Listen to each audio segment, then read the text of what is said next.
Everyone, welcome back to my foundation classes unit time classroom. तो gas अभी चल रहा है हमारा वन लाइनर टेस्ट सीरीज और आज है आपका टेस्ट नंबर 38। ठीक है, क्लास का टाइम क्या है? क्लास का टाइम है 7:23 सुबह। तो आप लोगों के पास जिसके पास भी टाइम है तो सुबह आकर ये टेस्ट लगाया करो और लाइव आंसर दिया करो। ठीक है, तो चलिए स्टार्ट करते हैं आज का टेस्ट।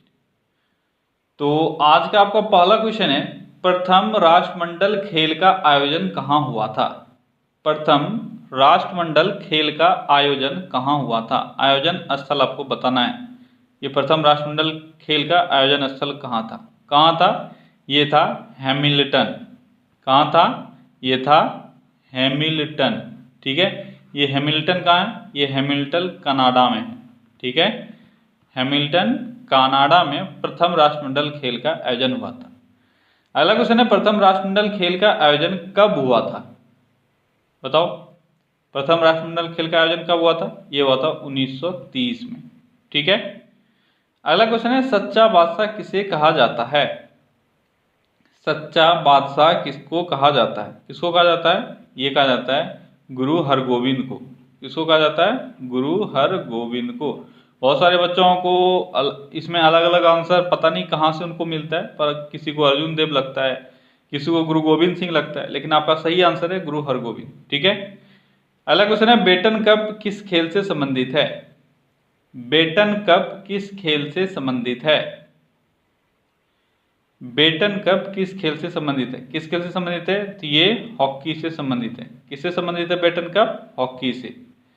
अगला क्वेश्चन है, भारत का अक्षांशीय विस्तार क्या है? ये तो आसान सा क्वेश्चन है, लेकिन देखता हूँ आज याद कितनों को है। ऑप्शन में तो तुक्का आप लगाते हो, यहाँ बताओ एग्जैक्टली याद कितनों को है, बताओ आंसर। अक्षांशीय विस्तार कितना है?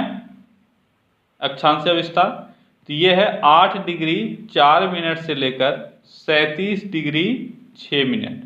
ठीक है, 8 डिग्री 4 मिनट नॉर्थ से लेकर 37 डिग्री 6 मिनट नॉर्थ।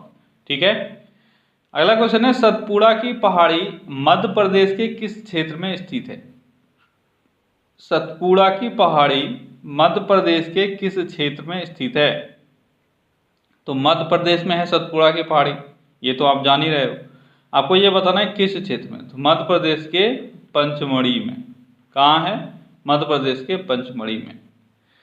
अगला क्वेश्चन है, इस्लाम धर्म के संस्थापक मोहम्मद साहब का जन्म कब हुआ था? इस्लाम धर्म के संस्थापक कौन है? पैगंबर मोहम्मद साहब। ये मैंने आपको बताया हुआ है।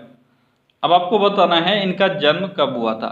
कब हुआ था? ये हुआ था 570 कब? ईस्वी में। ठीक है, बीसी नहीं, 570 ईस्वी। ठीक है, अगला क्वेश्चन है, उकाई परियोजना किस नदी पर स्थित है? उकाई परियोजना किस नदी पर स्थित है? जल्दी बताओ। उकाई परियोजना तो ये ताप्ती नदी पर स्थित है। किस नदी पर? ताप्ती नदी पर स्थित है उकाई परियोजना। अगला क्वेश्चन है, ब्लीचिंग पाउडर का रासायनिक नाम क्या है? ब्लीचिंग पाउडर का रासायनिक नाम क्या है? ब्लीचिंग पाउडर का रासायनिक नाम क्या है? तो ब्लीचिंग पाउडर का रासायनिक नाम है कैल्शियम हाइपोक्लोराइड। क्या नाम इसका? कैल्शियम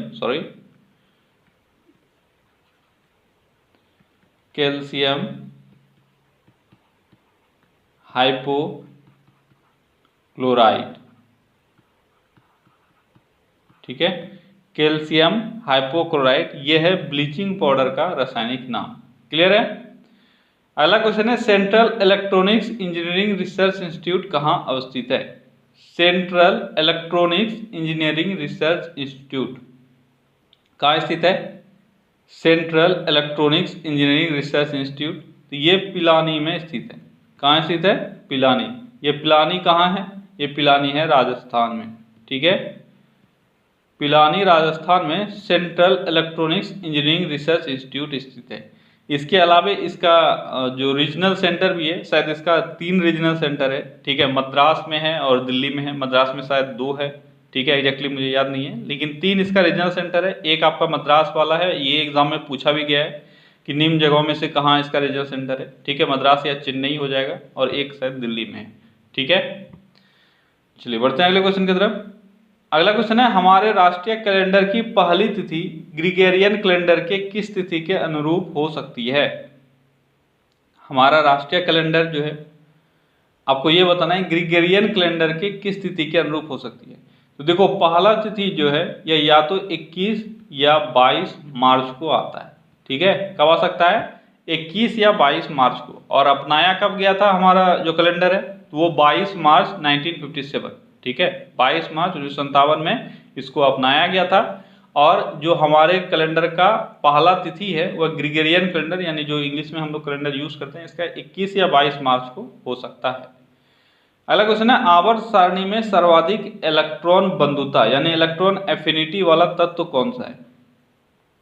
सर्वाधिक इलेक्ट्रॉन एफिनिटी वाला तत्व कौन सा है, या इलेक्ट्रॉन बंधुता वाला तत्व कौन सा है? तो ये है क्लोरीन। ठीक है, क्वेश्चन में थोड़ा सा आपको ध्यान रखना है, अगर यहाँ पे इलेक्ट्रॉन बंधुता के बदले इलेक्ट्रोनेगेटिविटी पूछता तो आंसर होता फ्लोरीन। लेकिन इलेक्ट्रॉन बंधुता पूछा गया, इलेक्ट्रॉन एफिनिटी पूछा गया है, इसलिए आंसर होगा क्लोरीन। ठीक है, दोनों को आपको याद रखना है, थोड़ा सा यहाँ पे आप गड़बड़ कर सकते हो। ठीक है, इलेक्ट्रोनेगेटिविटी फ्लोरीन, लेकिन इलेक्ट्रॉन एफिनिटी क्लोरीन। ठीक है, अगला क्वेश्चन है, विश्व का सबसे बड़ा मोटर वाहन केंद्र कहाँ है? विश्व का सबसे बड़ा मोटर वाहन केंद्र कहाँ है? तो विश्व का सबसे बड़ा मोटर वाहन केंद्र है डेट्रॉइट। कहाँ है? डेट्रॉइट। ठीक है, कहाँ है? डेट्रॉइट अमेरिका में स्थित है। ये विश्व का सबसे बड़ा मोटर वाहन केंद्र है। अगला क्वेश्चन है, खोरदाद साल किस धर्म के लोगों का उत्सव है? खोरदाद साल यह किन धर्म के लोगों के द्वारा मनाया जाता है? ये पारसियों का उत्सव है। किसका उत्सव है? पारसियों का। ठीक है, पारसियों का उत्सव है खोरदाद साल। अच्छा, ये होता क्या है एक्चुअली में? खोरदाद साल होता क्या है? तो जो पारसी धर्म के संस्थापक माने जाते हैं, पारसी को इंग्लिश में जोरास्ट्रिज्म भी बोलते हैं। ठीक है, तो इसके संस्थापक कौन हुए? इसके संस्थापक हुए थे जोरास्टर। तो जोरास्टर का जो बर्थ एनिवर्सरी है वही है खोरदाद साल। ठीक है, उसी को खोरदाद साल के रूप में मनाया जाता है। और पारसियों के लिए ये न्यू ईयर की तरह होता है। ठीक है, खोरदाद साल याद रखना, नया साल। ठीक है, क्लियर है? चलो बढ़ते हैं अगले क्वेश्चन की तरफ। अगला क्वेश्चन है, सप्तवर्षीय युद्ध किन दो देशों के बीच हुआ था? सप्तवर्षीय युद्ध किन दो देशों के बीच हुआ था? तो सप्तवर्षीय युद्ध जो था यह इंग्लैंड और फ्रांस के बीच में हुआ था। किसके बीच? इंग्लैंड और फ्रांस के बीच। ठीक है, अगला क्वेश्चन है, कौन सा देश भारत से सबसे अधिक आयात करता है? कौन सा देश भारत से सबसे अधिक आयात करता है? कौन सा देश है वो जो सबसे अधिक आयात करता है? देखो, क्वेश्चन यहाँ पे दो तरह से पूछा सकता है। हम सबसे अधिक निर्यात किसको करते हैं? दोनों का आंसर अलग अलग हो जाएगा। ठीक है, सॉरी, दोनों का आंसर सेम होगा। हम सबसे अधिक जिसको निर्यात करेंगे वही सबसे अधिक भारत से आयात करेगा। क्लियर है? दोनों तो एक ही चीज हुआ। तो हम सबसे अधिक निर्यात करते हैं किसको? तो यूएसए को।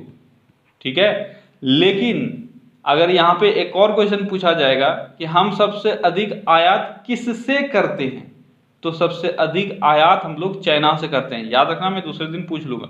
ठीक है, यानी हमारे यहाँ सबसे अधिक जो सामान आता है वो आता है चाइना से, लेकिन हम लोग जो सबसे अधिक सामान यहाँ से रॉ मटेरियल्स या कुछ भी जो भेजते हैं दूसरे देश में, वो यूएसए में भेजते हैं। ठीक है, अगला क्वेश्चन है, संसार का सबसे बड़ा डाक नेटवर्क कहाँ है? संसार का सबसे बड़ा डाक नेटवर्क, ये तो अगर किसी को नहीं भी आ रहा होगा फिर भी उसने तुक्का लगा दिया होगा, आंसर है इंडिया। ठीक है, अगला क्वेश्चन है, पूर्ण सूर्य ग्रहण के समय हमें सूर्य का कौन सा हिस्सा या कौन सा भाग दिखाई पड़ता है? पूर्ण सूर्य ग्रहण के समय सूर्य का कौन सा हिस्सा हमें दिखता है? कौन सा हिस्सा दिखता है? ये दिखता है कोरोना। ठीक है, कोरोना से तो अभी हर कोई डर रहा है। ठीक है, तो ये भाग है जब सूर्य ग्रहण के समय हमको उसका भाग दिखता है, ये वो वाला भाग है। ये रिंग वाला पार्ट होता है जो साइड में चमकता हुआ एक रिंग है। ठीक है, ये तो पूरा सूर्य ग्रहण अगर लगा है तो पूरा ब्लैक हो जाता है। अगला क्वेश्चन है, ज्ञानपीठ पुरस्कार प्राप्त करने वाला प्रथम व्यक्ति कौन था? ज्ञानपीठ प्राप्त करने वाला प्रथम व्यक्ति कौन था? ये थे जी शंकर, ठीक है, जी शंकर कुरूप। कौन थे? जी शंकर कुरूप। ये तो सभी जान रहे हो। अगला क्वेश्चन है, जैव विकास को सर्वप्रथम किसने समझाया था? जैव विकास को सर्वप्रथम किसने समझाया था? जल्दी बताओ। तो जैव विकास को सर्वप्रथम लेमार्क ने समझाया था। किसने? लेमार्क ने सबसे पहले जैव विकास को समझाया था। अगला क्वेश्चन है, धूमकेतु की पूंछ हमेशा सूर्य से दूर किस बल के कारण रहती है? यानी कौन सा एक बल है जो धूमकेतु को सूर्य से दूर रखता, धूमकेतु के पूंछ को सूर्य से दूर रखता है? कौन सा वो बल है?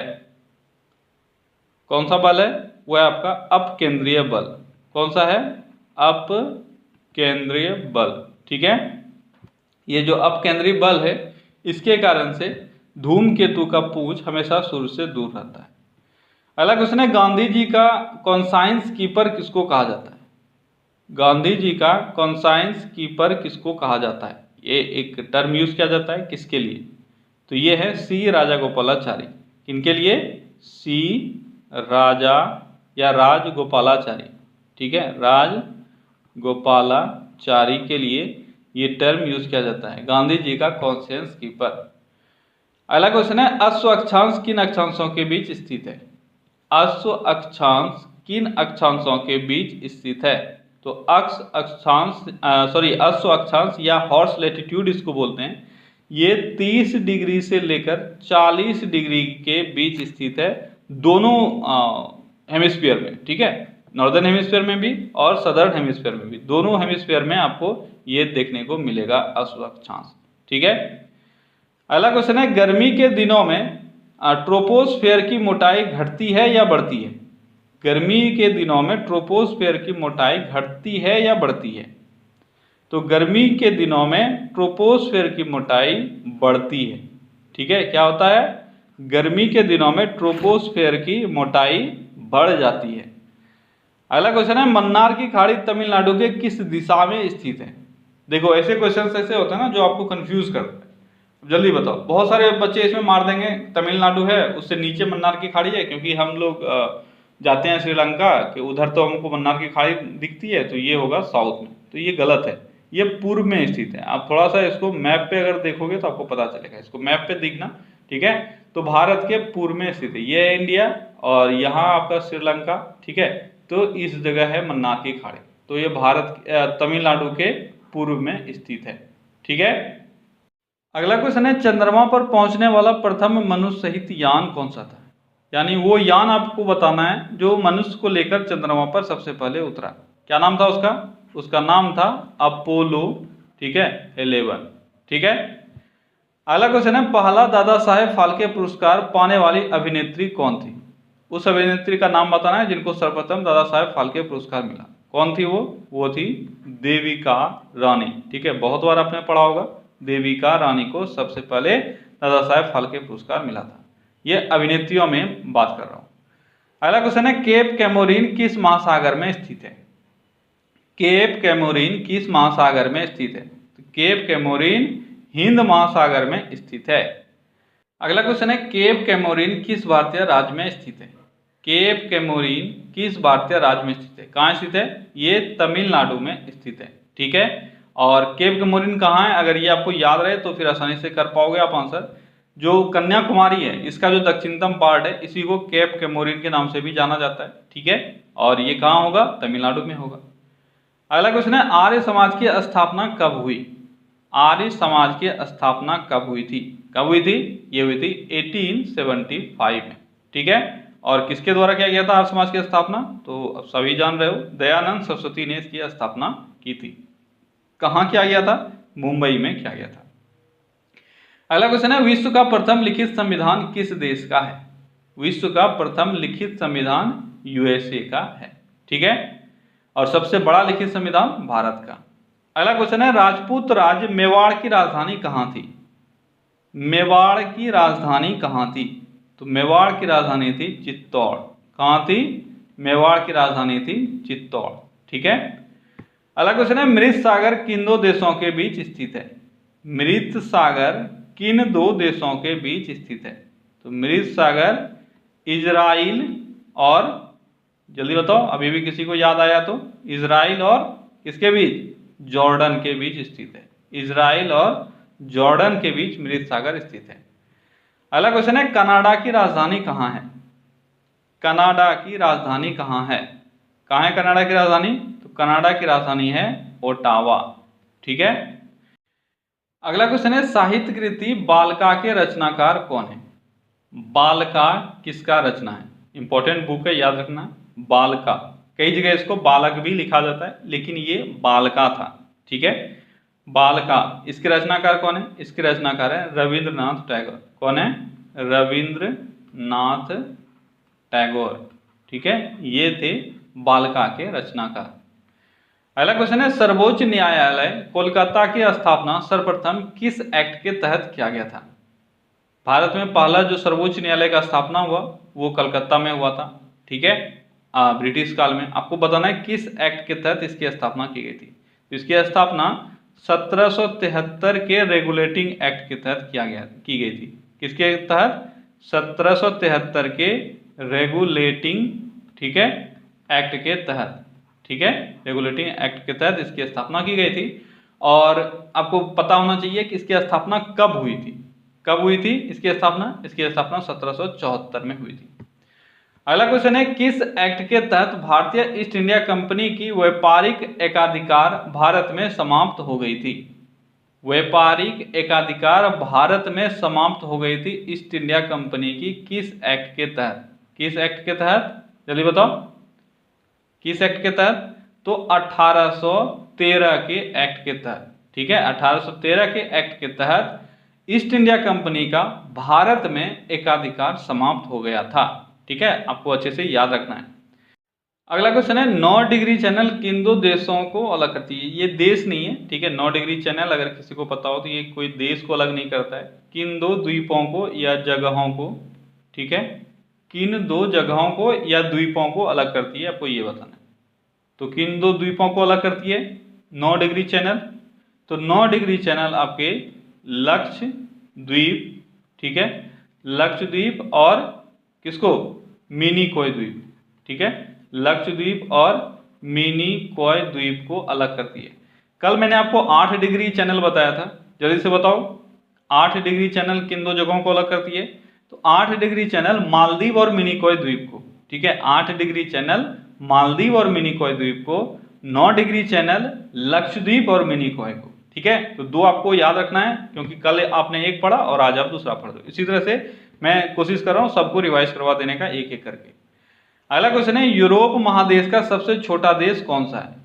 यूरोप महादेश का सबसे छोटा देश कौन सा है?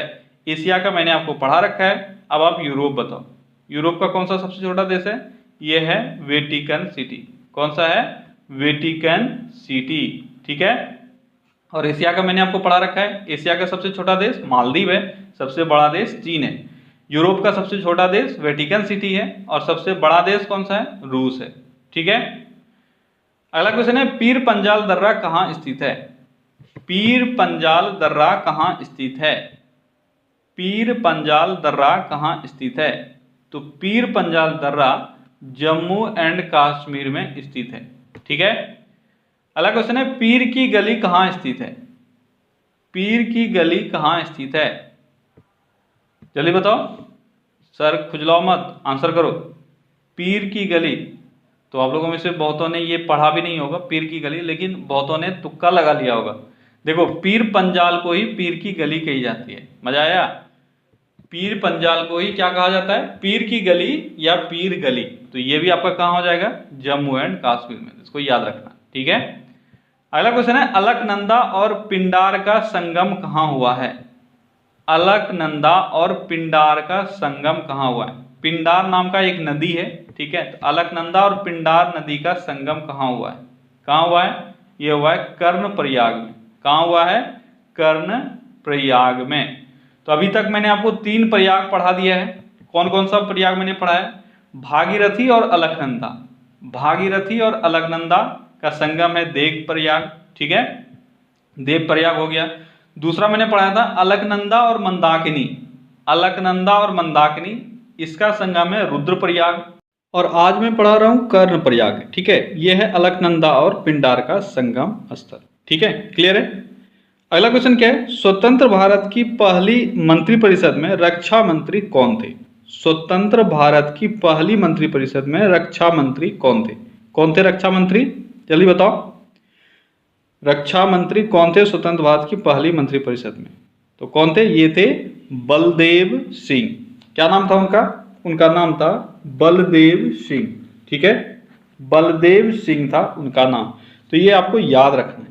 ठीक है, अगला क्वेश्चन है, स्वतंत्र भारत की पहली मंत्रिपरिषद में संचार मंत्री कौन थे? स्वतंत्र भारत की पहली मंत्रिपरिषद में संचार मंत्री कौन थे? ये थे रफी अहमद किदवई। क्या नाम था इनका? रफी अहमद किदवई। ठीक है, चलिए बढ़ते हैं अगले क्वेश्चन की तरफ। और अगला क्वेश्चन है, हीरा का अपवर्तनांक कितना होता है? हीरा का अपवर्तनांक कितना होता है? ये होता है 2.42। कितना होता है? 2.42। ठीक है, अगला क्वेश्चन है, उत्तरी ध्रुव की खोज किसने की थी?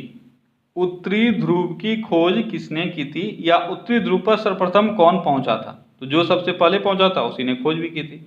तो कौन थे वो? वो थे रॉबर्ट, क्या नाम था उनका? Robert Pierre. ठीक है, रॉबर्ट पियरी सबसे पहले उत्तरी ध्रुव पर पहुंचे थे। अगला क्वेश्चन है, ओशनी किस देश का प्रथम उपग्रह है? ओशनी नाम का उपग्रह सबसे पहले छोड़ा गया था किस देश के द्वारा? यानी कौन सा देश है जिसका पहला उपग्रह ओशनी है? ओशनी नाम से भी आपको थोड़ा थोड़ा लग रहा होगा, यह है जापान। कौन सा देश है? जापान। अगला क्वेश्चन है, ओशनी को कब प्रक्षेपित किया गया? ओशनी को कब प्रक्षेपित किया गया था? ये किया गया था 1970 में। ठीक है, अगला क्वेश्चन है, खंबात की खाड़ी कहाँ स्थित है? खंबात की खाड़ी कहाँ स्थित है? जल्दी बताओ, खंबात की खाड़ी कहाँ स्थित है? कहाँ स्थित है खंबात की खाड़ी? जल्दी से बताओ। तो ये तमिलनाडु में, सॉरी गुजरात में स्थित है। कहाँ स्थित है? गुजरात के पास स्थित है। लेकिन आपको बताना है सागर, कौन से सागर में स्थित है? ये अरब सागर में स्थित है। ठीक है, अरब सागर में स्थित है खंबात की खाड़ी। क्लियर है। अगला क्वेश्चन है, खंबात की खाड़ी में किन नदियों का मुहाना है? खंबात की खाड़ी में किन नदियों का मुहाना है? जल्दी बताओ, किन नदियों का मुहाना है खंबात की खाड़ी में? तो खंबात की खाड़ी में आपकी चार जो मेन रिवर है वो चार हैं। कौन कौन सा है? आपका है नर्मदा, ठीक है, और कौन सा है? और है ताप्ती, और कौन सा है? और है माही, और कौन सा है? और है सरस्वती। ठीक है, सरस्वती। तो आपको ये चार नाम कम से कम याद रखना है, जो आपके एग्जाम में पूछा सकता है। कोई भी एक आपको एग्जाम में मिल सकता है। ठीक है, तो क्या गाइस, तो आज के सेशन में बस इतना ही। चलिए कल फिर से मिलते हैं हम लोग अगले सेशन में। Till then take care, bye bye.